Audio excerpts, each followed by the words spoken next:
morning. Allora, this is a really fun one, a really unique derelict. So come for a ride and I'll explain why. This interesting little beast is a 1966 Fiat Giardinetta. Probably screwing that pronunciation entirely. It's my Spanish. I don't speak Italian. So anyway, such a cool little ride. I wanted to take you guys out and about and tell you why. Existing client of ours already owned this car, and he came to us and he said, hey, I've got this nifty little Fiat, but it's so stinky we can barely breathe in it, and it's fix it again, Tino. It's just not very reliable. So madly in love with it though. So what can we do? Could you convert it to EV? So we did a little bit of homework, and you know, we already have a great relationship with Stealth EV, really good guys here in Southern California, super smart engineer and become a good friend over the years, Matt Halbert. So we were doing that big complicated 49 Merc with him. So we threw this into the mix and we're like, yes, let's make it happen. So we did. Really fun project. We did nothing on the exterior cosmetics. However, we did replace all the weather stripping in its entirety, all the glass seals. We added in some Dynamat, quiet it down. And you know, it's funny, Italian cars of this era aren't necessarily known for their precision fit. So convert it to an EV and you just absolutely tripled all those concerns, because you hear every single rattle, huh? So that was fun. Took us a long time to excise all the rattles, but you know what? I think we got them. We did go through the interior, so it still had the original upholstery, but the vinyl was starting to disintegrate. It was getting a little iffy. So we went through it, we restored it in material, just looks like the original, but a much stronger marine rated vinyl. The white piping is also authentic and it breaks it up, you know, otherwise it'd just be a big void of red vinyl, but the white is nice. You kind of gotta love the simplicity of this interior. It's very functional, and what's really amazing is the ergonomics for such a teeny weeny car are damn good. I mean, there's great packaging. My client's a fairly large guy too. Fits in here no problem.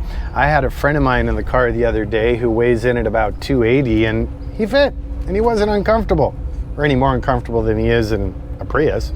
If you follow my Instagram, you know that I'm kind of a OCD leather crafter on nights and weekends. So I had some fun for the client, and instead of little rubber ones, I took some veg tanned Italian leather. It had to be Italian, right? And made him some door stays and pull straps, handles, and it worked out pretty good. To handle the extra weight of the EV systems, we converted the car to coilovers. We beefed up the rear panhard bar. We went completely through the rear transaxle, all the suspension stuff, and we upgraded the disc brakes. And you know what? I've never really ever described a disc brake upgrade when discussing a disc brake that's the size of an apple pie. But it's nice. You know, the thing is, you really don't need it so much because the EV system gives you resistance on deceleration because of the regen feature. So I really find you're only using the brakes at like the very, very end of your stop. So here I am stopping. I haven't touched them, and I'm just gonna hit them right there as I hit the stop sign. We're running the original transaxle, but we locked it in third gear, so there is no shifting whatsoever. We created a dash switch. We tried to make it more age appropriate with the aesthetic of the car. So you simply have reverse, neutral, and drive.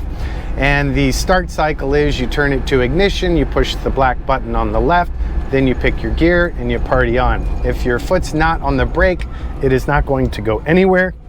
Mild little safety precaution. And it is just plain fun. I mean, it has good power. I don't know, triple, quadruple, I don't know. A hell of a lot more power than the original car had. The Webasto sunroof is excellent. You can actuate it right here because the car is so damn small. Oh, too much wind. Here, let me prove the point though when we stop. Ah, c'est bon. There you go. Wait, that was French. Gauges are original. We did add a gauge for state of charge. on the dash, and we had some fun with that because those gauges look in most EVs like here's your EV gauge, and they don't have much design character. So we emulated the Veglia original speedometer manufacturer's aesthetic and then created a custom face on that charge gauge, and it really just kind of helped it flow out nicely. We added a nice audio system. We're running a very small focal amplifier, 2 speakers, and it's Bluetooth dependent. That's controlled by the little black switch under the dash, so it's not some crazy audiophile situation, but it's still tons of fun, gives you some beats, and it's Bluetooth dependent, which I really prefer, especially in a car like this, because where are you going to put it? It just works out better. Yeah, that cool Webasto sunroof. It had like a vinyl material on it. It was kind of cheesy, so we upgraded that with the Icon canvas, which is German, and then we also insulated it. It really made a nice difference. Had some fun also with these sun visors.